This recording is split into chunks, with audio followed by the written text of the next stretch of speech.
So this is Howo Sinotruck fire engine. Someone requested a video showing him the fire engine with this model. That is how it looks like from the outside. As you can see, it is 470 something, 471, something like that. As you can see, with the grills for security and safety. Let us get into the inside. So I still want to show you from the inside how it looks like. Yeah. So this is how it looks like from the inside.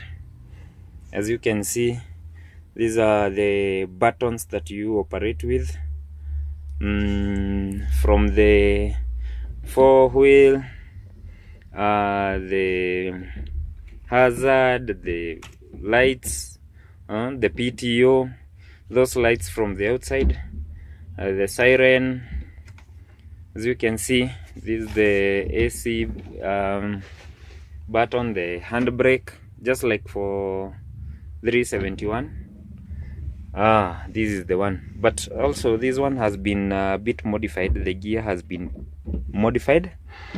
It is a very powerful machine. It's a very powerful machine, as you can see.